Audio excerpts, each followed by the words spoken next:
wat U so verwerp het. Dat U die seun na hierdie verlore, sondebelaaide wêreld gestuur het. Nie as gevolg van iets wat ons gedoen het om daai gawe en geskenk te verdien, maar uitsluitlik op die basis van dat God die wêreld liefgehad het. Vir geen ander rede nie.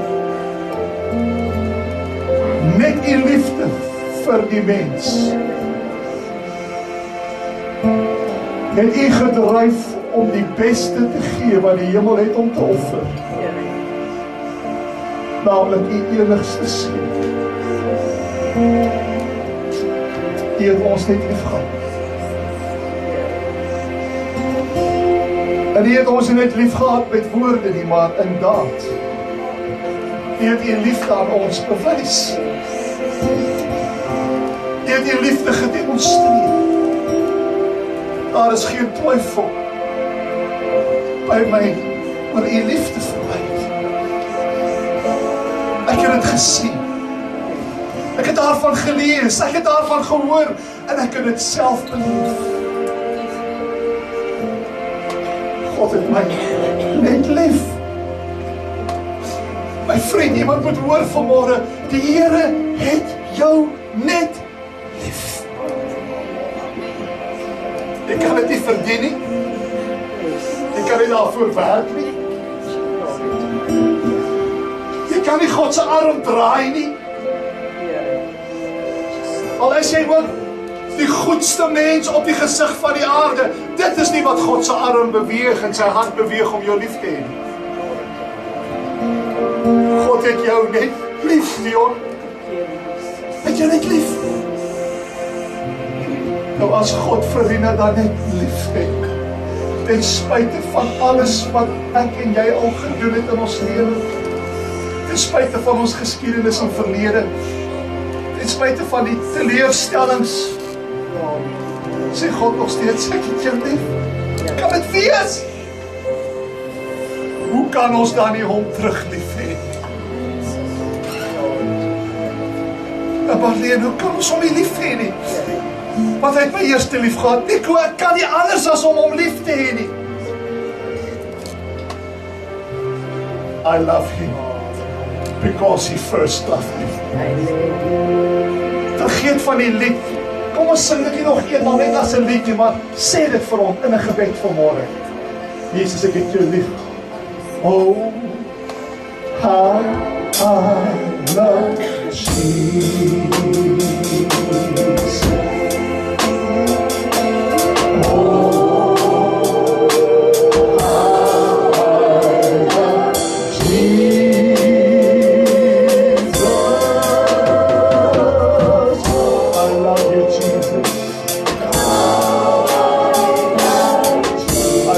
So much because you care. Ek wil het nog eenmaal vir U sê, Here, uit my hart uit.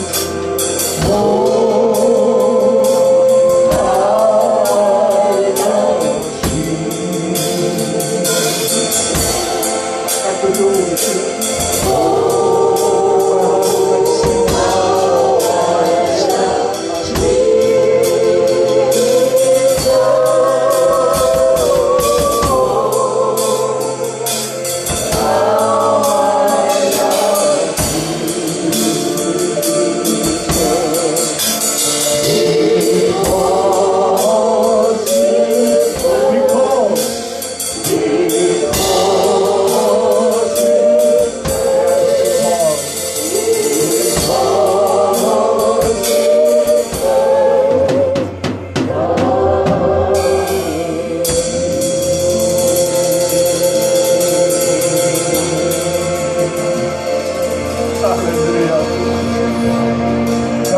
wat liefde doen. As ek regtig lief is vir iemand, dan wil ek dit vir almal vertel. Toe ek aan hierdie vrou verlief geraak het, toe moes die wêreld weet wat so mooi vrou ek het. En ek wil vir almal vertel, Selfs die wat ek nie ken nie. Ek het die liefde van my lewe ontmoet. Miskien is daar iemand wat vanmôre sommer net in gebed wil uitpassein. Ek het U lief, Here. Miskien kan jy nie stil bly vanmôre nie. Kom ons gee net so 'n paar oomblikke. Miskien is daar iemand wat net vanmôre wil sê, Here, U is die liefling van my siel. Ek het U lief bo alles. Kom ons gee net 'n oomblik daarvoor. Here, namens hierdie hele gemeente stem ek saam met elke hart wat vanmôre aan U wil verklaar. Ons het U lief. Soos een stem wil ons dit vanmôre uitroep. Ons het U so lief. Elke keer as ek aan U dink, dan vloei liefde vanuit my hart uit. Hoor vanmôre ons liefdeslied wat ons vir U sing. Mag dit lieflik wees voor U aangesig. In Jesus naam. Amen. Oh, dit is so lief.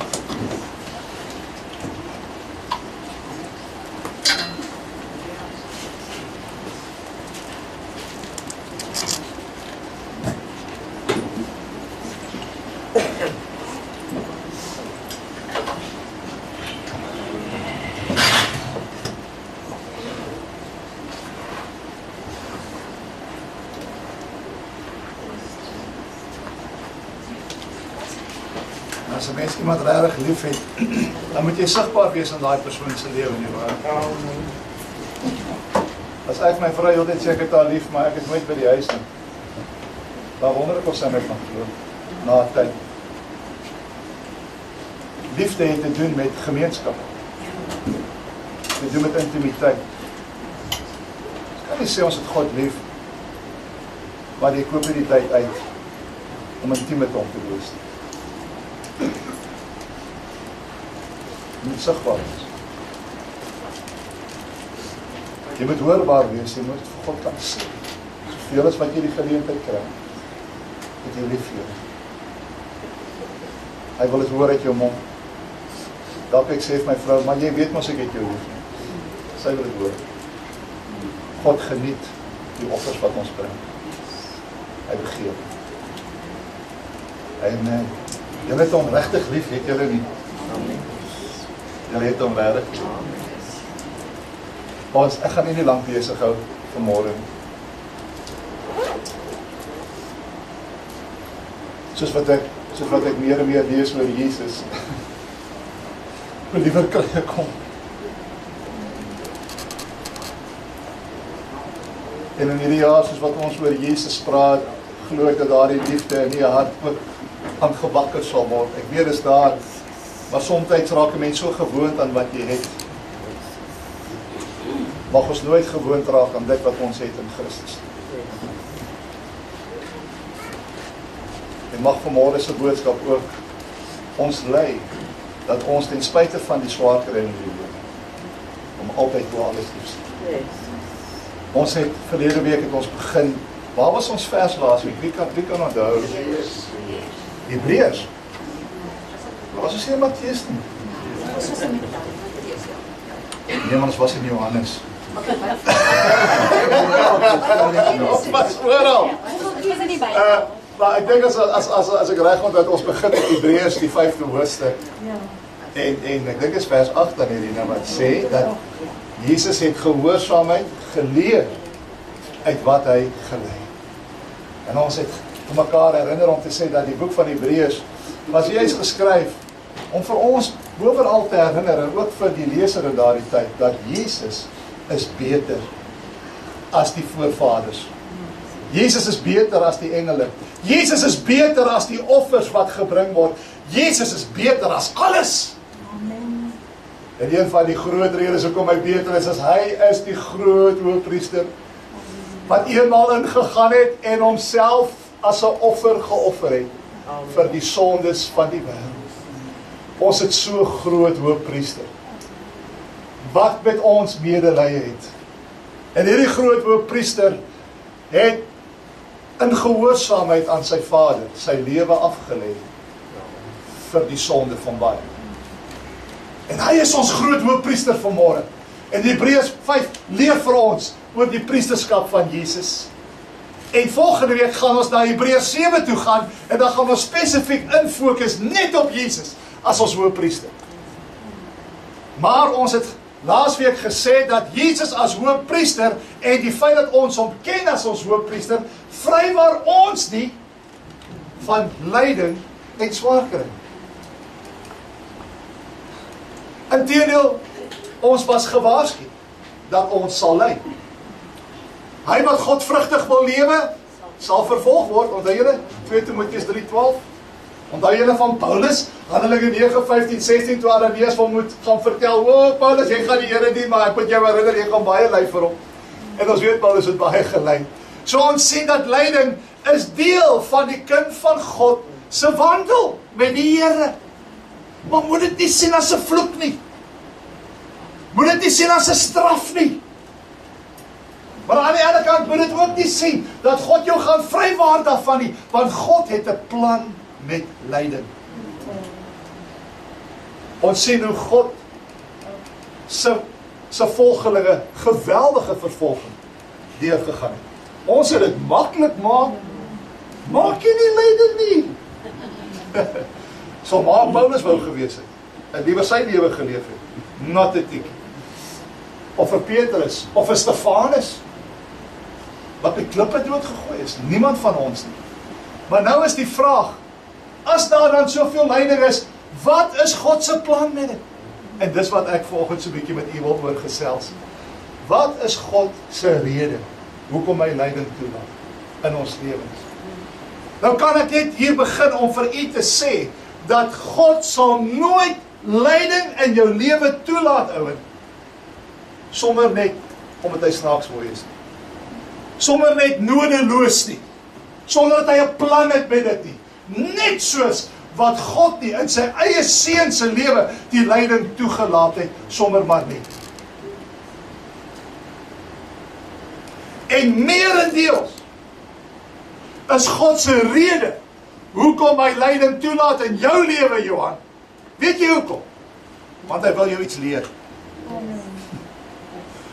Meerendeels het lyding te doen met iets wat God vir jou wil wys. Maar ons oë is te toe om dit te sien. Want ons kyk na lyding en dink dit moenie so wees nie. Ons wil weghardloop van dit af. Ons wil lyding kategoriseer as, nee, hier's 'n vloek oor my lewe, of hier's een of ander straf wat God nou hier oor my loslaat. En dis alwaar jy vaskyk, is God wil my nou hier straf. Maar kom ons dink 'n bietjie verder vanmôre. Is daar dalk 'n dieper betekenis in lyding? Dan wil ek sê, ja, 1000-maal ja. God wil ons iets leer, Maria. En ons sien dit in Jesus se lewe. Hier in Hebreërs 5:8 sê, Jesus het wat geleer? Jesus het iets geleer. Gehoorsaamheid. Hy was onder geweldige vervolging. Vanaf die begin af. Ons dink dat Jesus het 'n maklike lewe op aarde gehad. Ek wil vir sê, hy het 'n baie moeilike lewe gehad.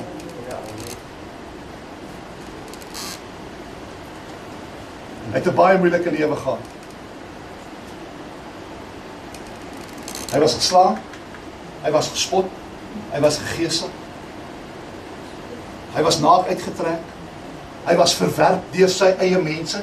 Weet jy hoe moet dit vir hom verwerp te wees deur jou eie mense? Hy kom na sy eie volk en sy eie volk verwerp hom.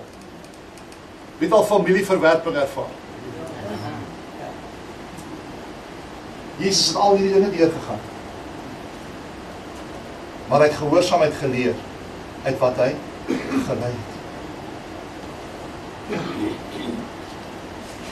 Kyk gou Hebreërs 12, kom net by my op.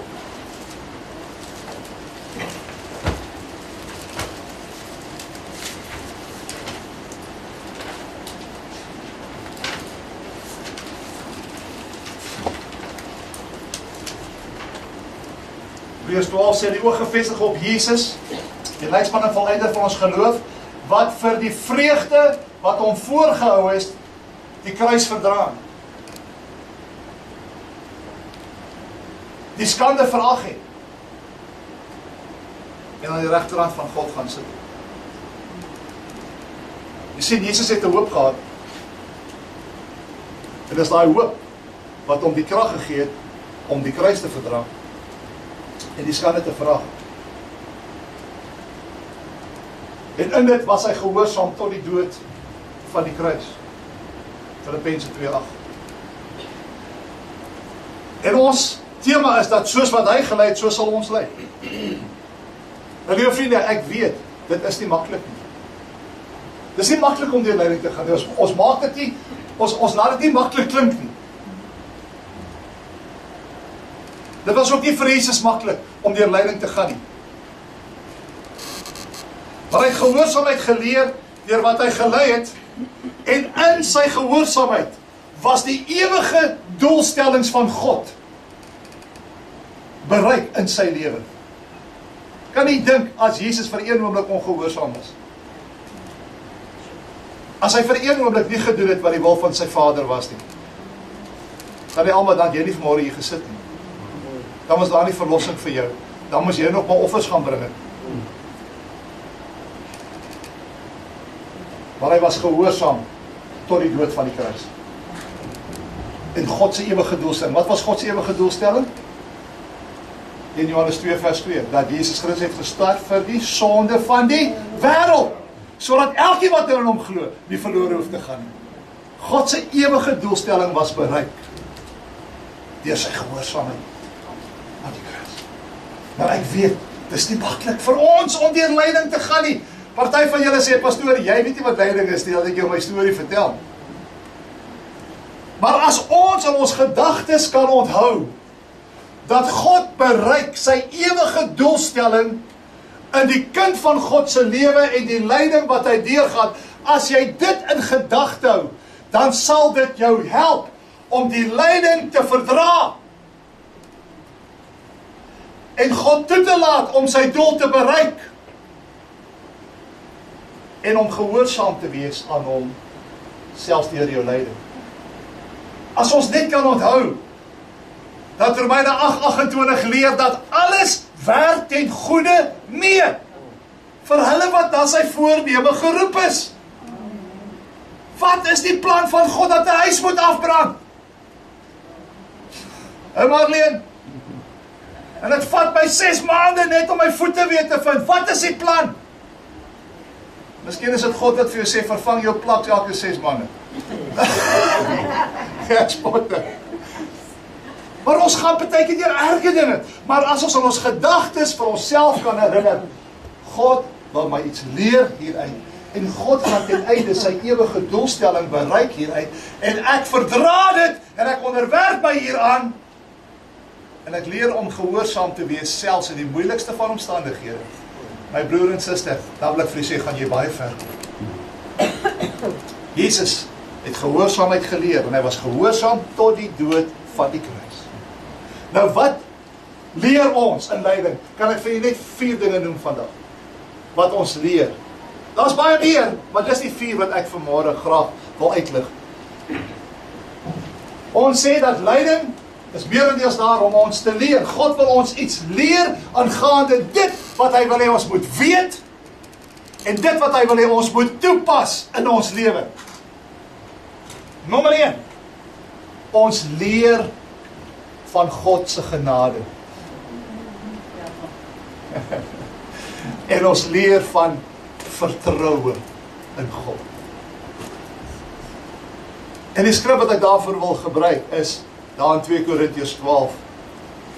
Daar vanaf vers 7, miskien Mati kan jy my net help om tyd te spaar. Waar Paulus praat oor sy eie lyding wat hy deurgegaan het en wat hy geleer het in sy lyding. Wat het Paulus gesê? 2 Korintiërs 12 vers 7 tot 10. En dat ek my oor die voortreffelikheid van die openbaringe nie sou verhef nie, is my 'n doring in die vlees gegee. 'n Engel van die Satan om my met die vuis te slaan, dat hy my nie sou verhef nie.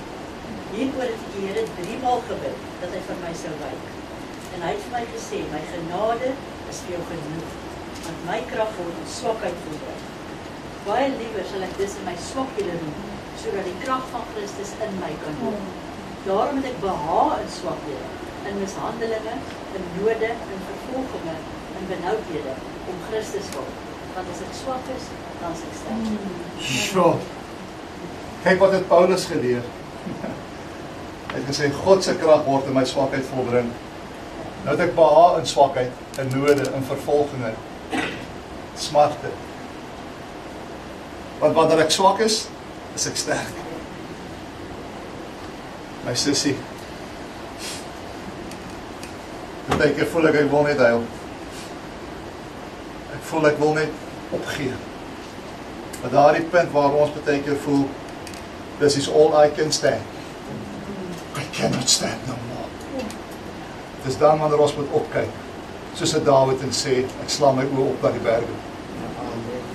En ek sien die God wat hemel en aarde gemaak het.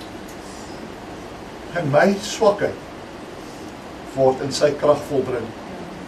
Want wanneer ek swak is, dan word sy sterkte geopenbaar in my lewe. Jy sal die openbaring van God se sterkte sien. Amen. Maar bly gehoorsaam in jou lyding. Moenie links of regs afwyk nie. Hou jou oog gefestig op Jesus. Want sy krag sal in jou swakheid vertrou. Amen. Paulus het dit geleer. Paulus het geleer van God se algenoegsame genade.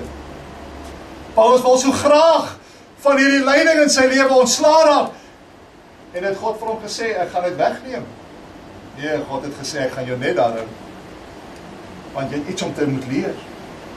En dit is van my genade, Paulus. Amen. My genade is vir jou genoeg. Amen.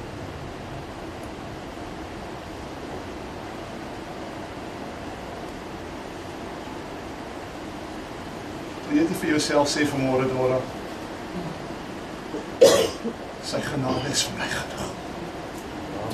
Al moet ek hierdeur suffer. Al moet ek hierdie dal van doodskade weer gaan. Sy genade is vir my genoeg. En ek gaan op hom vertrou. I'm gonna be faithful. I'm gonna be full of faith. Want sy genade is vir my genoeg. Nommer 2.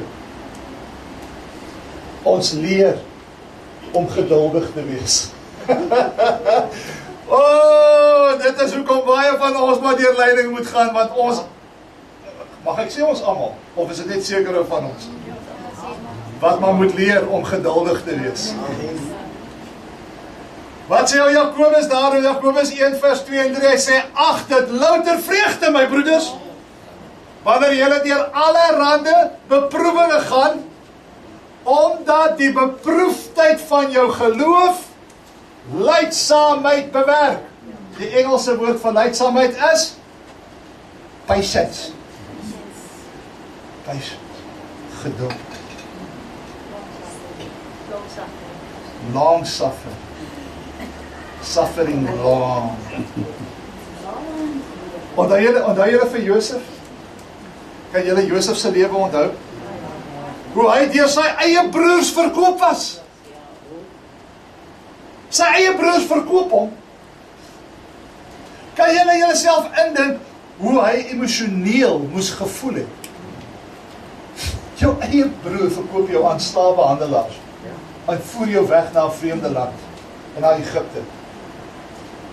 Hoe moes dit hom nie laat voel het nie? En daar kom hy in Potifar se huis, 'n Potifar se vrou lieg oor hom, dat hy haar wou aanrand. En hy laat in die tronk. En daar sit hy in die tronk, terwyl sy pa dink dat hy is dood. Hy sit in die tronk, onregverdiglik. En wil julle weet vir hoe lank was hy daar in Egipte? Voordat God hom verhef het. Wie weet hoe lank was hy? 13 jaar, is dit. Ek wil weer vir julle sê, ons ken nie lyding nie. Dink jouself 13 jaar se lyding in 'n tronk, terwyl jy onskuldig is. Dink net hoe eensaam Want hy was ook 'n mens. Hoe eensaam moes hy gevoel het. Weggestoot deur sy eie familie. In 'n vreemde land, in 'n tronk, 13 jaar. En glo my, hulle tronke was nie vandag se tronke nie. Dit was haglik. 13 jaar. Maar wat sien ons? Josef bly getrou. Hy het nooit God gevloek nie.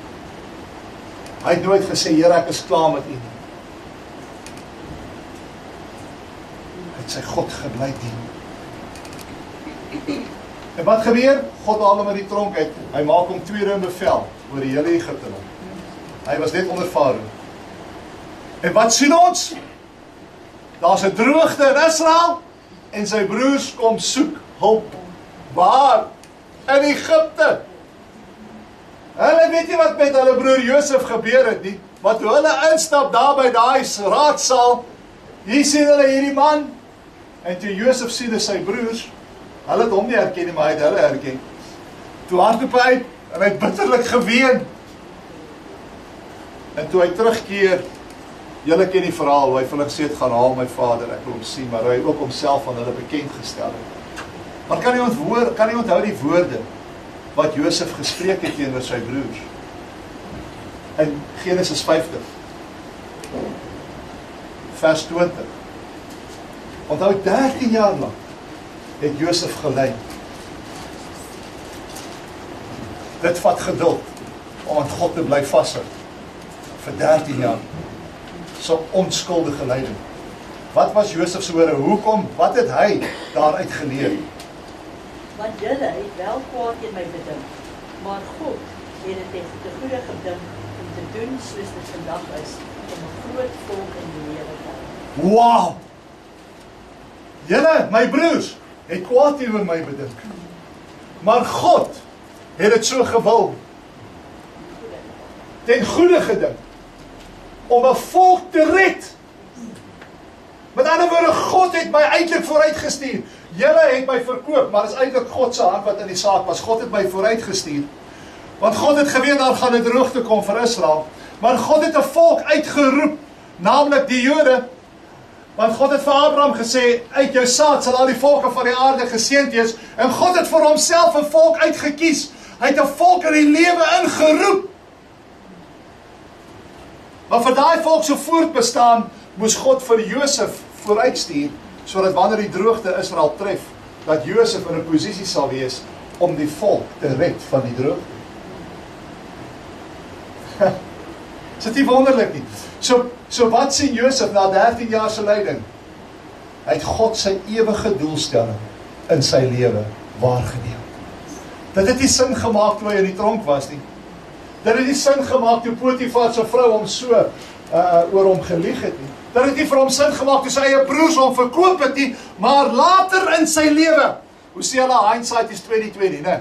Later in sy lewe, toe besef hy dat God het alles so bewerk dat sy eie familie se lewe gered kan word, maar meer nog as dit, dat die volk Israel se voortbestaan verseker kan word. Deur sy lyding. En miskien lei jy vandag, want God stuur jou vooruit. God posisioneer jou vir iets baie groter as wat jy nou raak sien. En ons weet dat Josef is 'n skaduwee van Jesus Christus self wat gekom het. Jesus Christus was deur sy eie volk verwerp.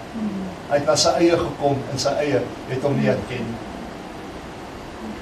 Hy het vir hulle op die fluit gespeel, maar hulle wou nie dans nie. En hy het sy lewe afgelê, maar wat? In dit het God die Vader sy seun vooruitgestuur, sodat 'n volk gered kan word. Because God knows how to make lemonade out of lemons. Jesus was verwerp, Jesus het gesterwe, maar deur sy dood het daar verlossing vir die hele wêreld gekom. Iemand moet vanmôre hoor, jy gaan dalk deur iets, want God posisioneer vir jou, vir iemand anders. Rina, daar's 'n dogter wat moet inkom. Daar's 'n buurman of 'n buurvrou of 'n vriend of 'n vriendin wat moet inkom. Maar hulle wil nie hoor nie. Maar God posisioneer jou. Partykeer moet jy dra aan die las. Maar hoe lieflik sal die danklied wees wanneer jy nie meer alleen hier kom sit nie. Maar hier kom sit iemand en sê, te danke aan die gehoorsaamheid van 'n moeder. Aan die gebed van 'n moeder. Van 'n vriendin. Sit ek vanmôre hier. Agter louter vreugde. God het 'n doel. Selfs in jou lyding. So ons leer geduld maar deur ons lyding. So ons leer om te vertrou. Ons leer van God se genade, ons leer van geduld. Weet jy wat leer ons nog? Ons leer om te hoop. Ons leer om te hoop in ons lyding. Ons hoop word sterker en ons hoop word groter. Weet jy waarin? In die ewige koninkryk wat God binnekom op aarde gaan kom vestig. Jy weet daardie koninkryk wat God gaan kom vestig. Daar gaan nie trane wees daar nie. Daar gaan nie pyn wees nie. Nie seer nie, nie teleurstelling nie. Nie onmin nie. Dit gaan lieflik wees. Dis ons wat Openbaring 21:4 sê, hy sal die trane van ons oë afvee. Daar sal geen smart wees nie. En kan jy jouself indink, as alles hier op aarde in jou lewe perfek was, sal jy nog so baie gehoop het op die koninkryk wat kom, as alles hier perfek was? Sal jy nog so uitgesien het? Maar kan ek gou gesien, wie stem saam? Dinge is nie so perfek hier op aarde. Alles behalwe. En dis juist omdat dinge so die mekaar is hier op aarde, dat ons so 'n hoop het vir die koninkryk wat gaan kom. En dis daardie hoop wat ons het in die koninkryk wat God gaan vestig hier op aarde binnekort, wat ons die krag gee om hierdie tydelike lyding te verduur. So jou hoop word versterk deur jou lyding. Lees gou daar net 2 Korintiërs 5 vers 17 en 18. Kyk al Paulus.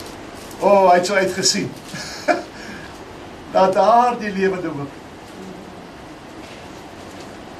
2 Korintiërs 5, 17. Ja. Daarom as iemand in Christus is hy 'n nuwe skepsel. Ja, daai is in 2 Korintiërs. Dis 2 Korintiërs 5.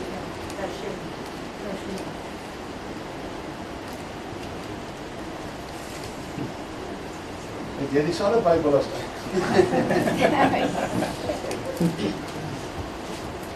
Maar jy kom kyk vir die vers met my Bybel. Nee my sussie. Dis 2 Korintiërs 4, verskoon tog. 2 Korintiërs 4. Jy moet nie hoor wat ek sê nie, jy moet dink wat ek bedoel. 2 Korintiërs 4 vers 17 en 18. Want ons ligte verdrukking, wat vir 'n oomblik is, bewerk vir ons 'n alles oortreffende ewige gewig van heerlikheid. Yes, in vers 18. Omdat ons nie let op die sigbare dinge nie, maar op die onsigbare. Want die sigbare dinge is tydelik, maar die onsigbare is. Amen. Ons ligte verdrukking wat vir 'n oomblik is. Laat ons nie let op die sigbare dinge nie. Laat ons net let op die lyding. Dan kan dit ons redelik te neergedruk maak. Maar my oog is op die onsigbare. Op daai stad, daai hemelstad. Daai hemelstad wat nog nie op aarde gevestig is. Maar wat het Johannes gesê, ek sien die nuwe Jerusalem neerdal soos 'n bruid versier in die hemel uit. Dis waar my hoop is. En solank ek daarop kyk, gee dit my die krag om deur my lyding en verdrukking te gaan. So dit versterk my hoop in dit wat kom. So lyding leer ons van genade en vertroue. Dit leer ons van hoop. En dit leer ons wat nog? Wat is die derde een? Van geduld. Geduld. Kan ek jy nog enetjie gee? Lyding ontwikkel jou karakter. Ja. Lees gou vir my, en ek is seker ek het hierdie een reg. Hebreërs 2 vers 10. Hoor gou wat sê Hebreërs 2 vers 10. Want dit het hom betaam, terwille van wie alle dinge, en deur wie alle dinge is, as hy baie kinders aan die heerlikheid wil bring, om die bewerker van die saligheid deur lyding te volmaak. Om die bewerker van hulle saligheid deur lyding te volmaak. Liewe vriende, weet jy wat gebeur wanneer jy deur lyding gaan en jy aanvaar dit? Jy groei tot geestelike volwassenheid. Ja. Daar is 'n diepte wat ontwikkel in jou goddelike karakter, wat op geen ander manier ontwikkel kan word, behalwe deur lyding.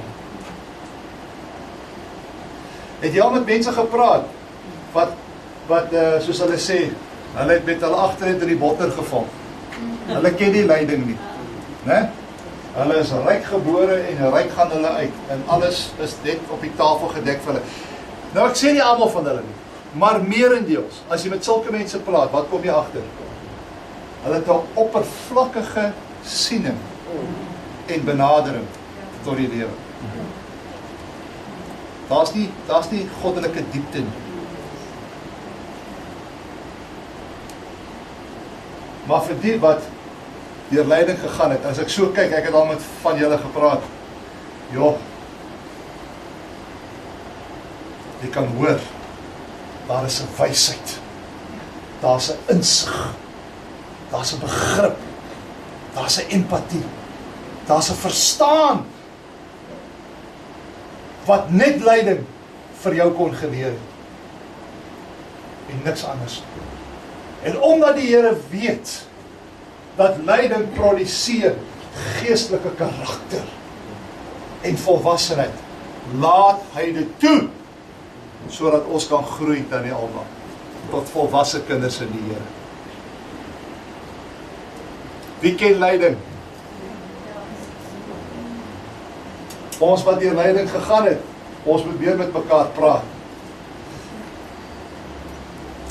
Want sulke mense ken die dieptes van die Here. Hulle het hom leer ken, selfs in die dood van die lewe. Dis hoekom hy sê, Lord, I want to know you more.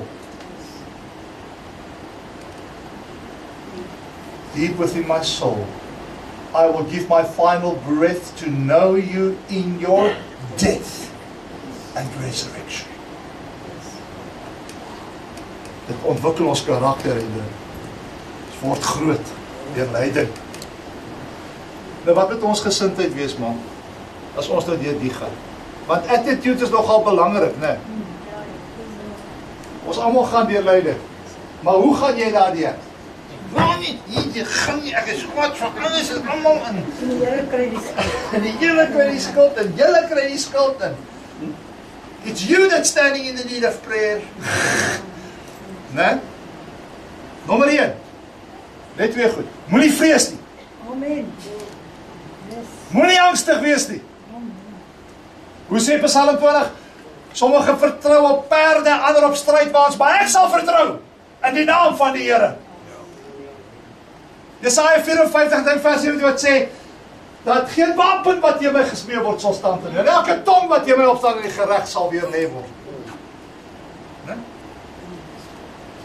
Deuteronomium 28 wat praat van die vyand sal op jou aanstorm op 7 paaie sal hy voor jou uitvlug.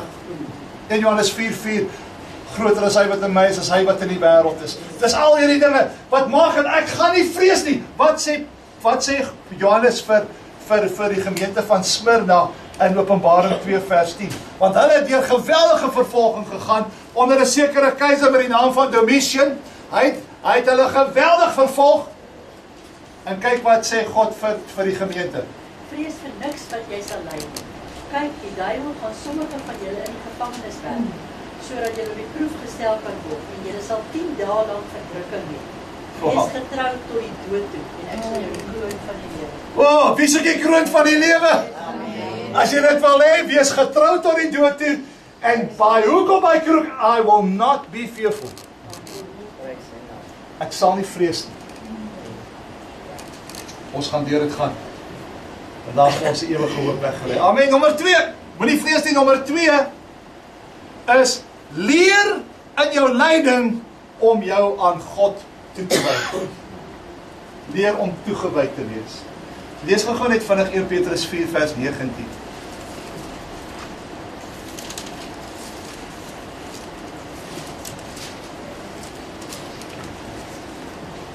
So laat dan ook die wat volgens die wil van God lei, hulle siele aan hom as die getroue skepper toevertrou met goeie dade. Ja, die wat volgens die wil van God lei, vertrou jou siel aan God toe. Met goeie dade. Ne? Leer om jou aan God toe te wy, wanneer jy deur lyding gaan.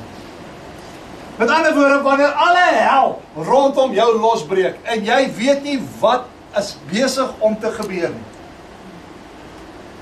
Wy jou aan die Here toe, wetende dat hy is in beheer, wetende dat hy jou lief, wetende dat hy nie sal toelaat dat jy sommer net nodeloos deur lyding gaan nie, en wetende dat hy sy ewige doelstelling in jou lyding gaan bereik as jy jouself aan hom toe vertrou. Mense, as jy dit kan doen, dis die enigste manier hoe jy vrede sal hê in jou lyding.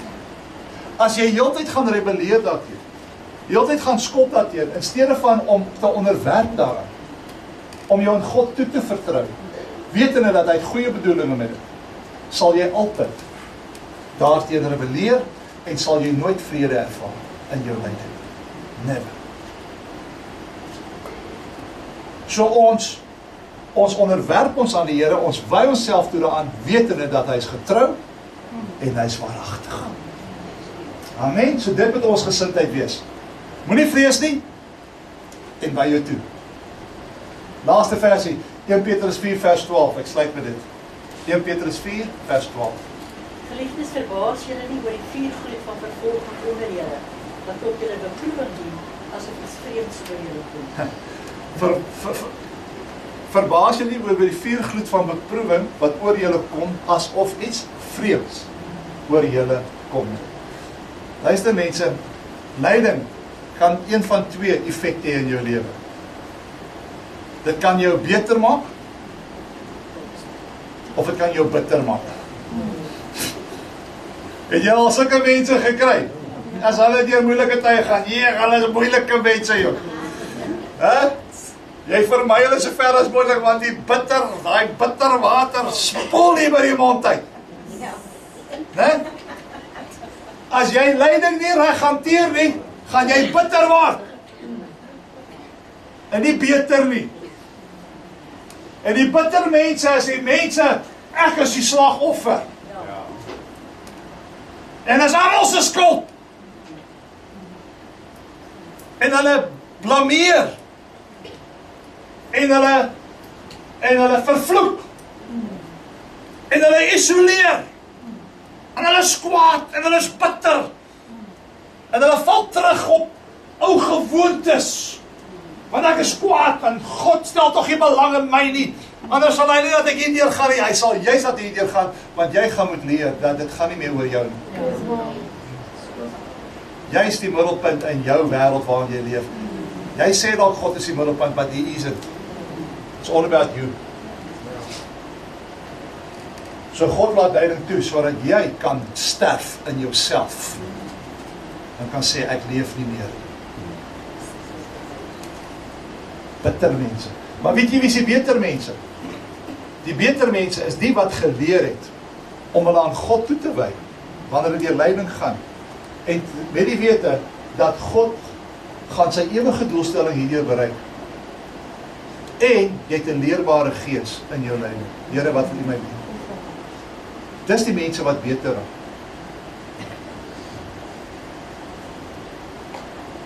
Die mense wat beter raak is die mense wat God se vinger in dit sien. So liewe vriend, Ons gaan deur lyding. Maar God wil van jou 'n beter mens maak.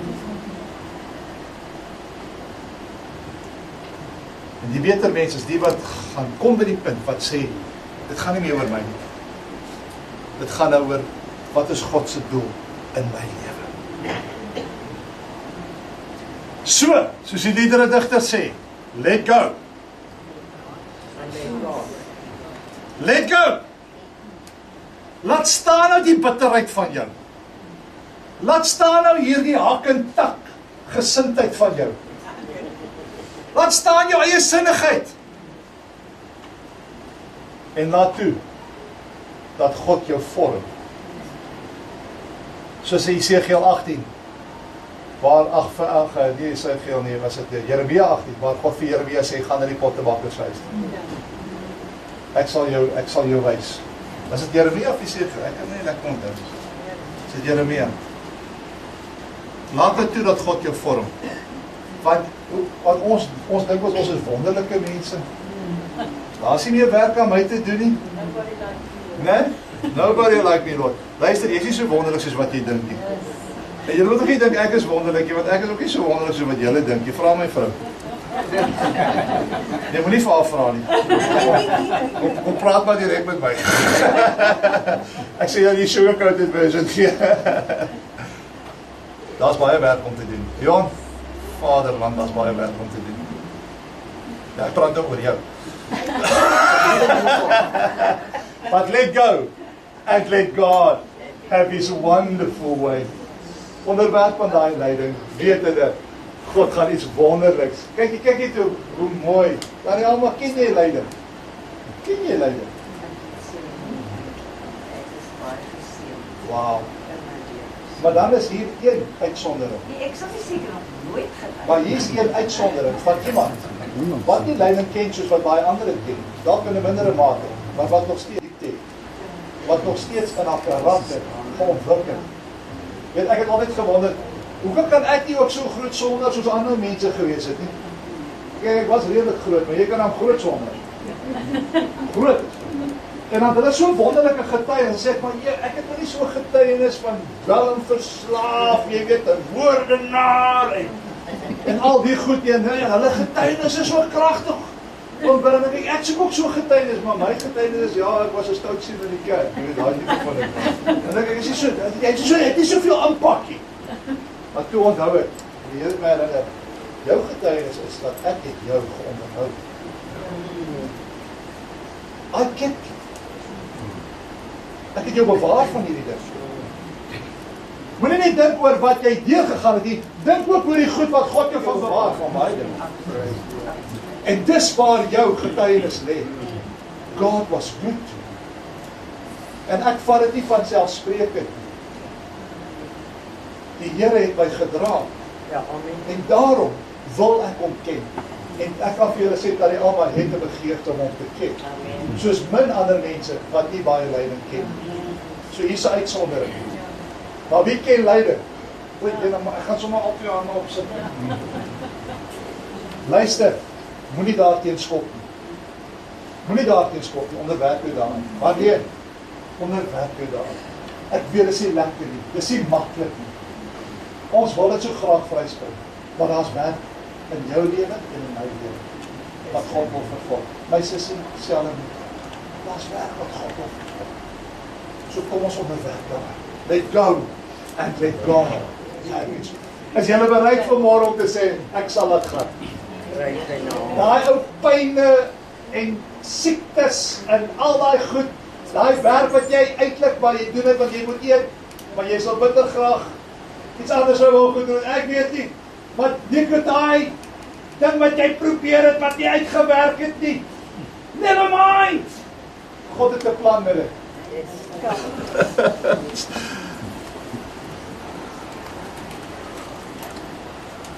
Ek is so bly die Here het julle Kaap toe gestuur. Want ek dink julle sou meer gelei daar aan die ander kant. Ons weet die leiding is hier groot, maar ons is bly julle is hier. Want ek dink die Here voeg mense bymekaar dat ons met mekaar kan deel ons lewenservaring. En dat ons deur daardie deel van ons lewenservaring mekaar kan aanspoor. En mekaar kan sê, hold on. Hold on, my child. Joy comes in the morning. Anna Lloyd, hold on. Help is on the way. He said he'll never leave you nor forsake you. Wees sterk omdat jou hart sterk is. Wat op God. En die beste bedoelinge vir ons elkeen in gedagte. Amen. Ag Here, hierdie mense wat voor my staan. U het hulle dier gekoop met u kosbare bloed. U het hulle uitgesoek en u het vir hulle gesê, jy's myne. Jy is myne. En dit wat ek vir jou in gedagte het, is gedagtes van seën. Om vir jou 'n hoopvolle toekoms te gee. Ek het vir jou 'n vrede weggebere, wat jy binnekort in besit sal neem. Weet jy my seun, weet jy my dogter, dat jy 'n erfgenaam is? Weet 'n erfgenaam het nog nie dit gekry. Jy's nog 'n erfgenaam, jy het nog nie in besit geneem nie, maar jy weet, daar's iets wat vir my weggebere is. Hendrik, daar's iets wonderliks vir jou weggebere. Hulle sal iets wonderliks is vir jou weggebere. Ons het dit nog nie heeltemal in besit nie. Ons het al gehoor, o, iemand het vir my gesterwe. Iemand het gesterwe en daar's 'n erfporsie vir my. Maar terwyl ons nog wag vir daai erfporsie, kom ons bly getrou. Want ons werk na iewers toe. Kom ons wees getrou selfs in die min. Ek onthou van die ene wat gesê het, ek kan nie wag om dood te gaan. Want ek wil in besit neem. En die dag toe hy amper verdrink, toe skree hy so, en sê die mense, maar toch aan, jy sê, jy kan nie wag om dood te gaan. Hy sê, maar wie wil so dood gaan? Ag Here, help my vriende, dat hulle die rede vir hulle lyding sal verstaan. Alhoewel ons nie altyd verstaan hoekom ons spesifiek hier dinge moet gaan. Die Here help ons om te verstaan dat U het 'n plan dan. En dat ons sal onderwerp daaraan. En dat ons U sal toelaat om U goddelike doelstelling daardeur te bereik. In Jesus naam. Ons is mekaar se oppassers. Ons dra mekaar se laste. Ja, die Here is die gewer van goeie dinge. Maar hy gebruik mense soos ek en u om na mekaar toe uit te reik. Om vir mekaar hoop te gee. Om mekaar te versterk en te sê, hold on. Hou vas. Help ons op pad. Help ons op pad. Kyk maar uit. Kyk maar uit. Ag Here, dankie vir hierdie familie. Dankie vir die omgee. En dis alles omdat U ons by mekaar gevoeg het. Ek eer U daarvoor. In Jesus naam. In Jesus naam. Halleluja.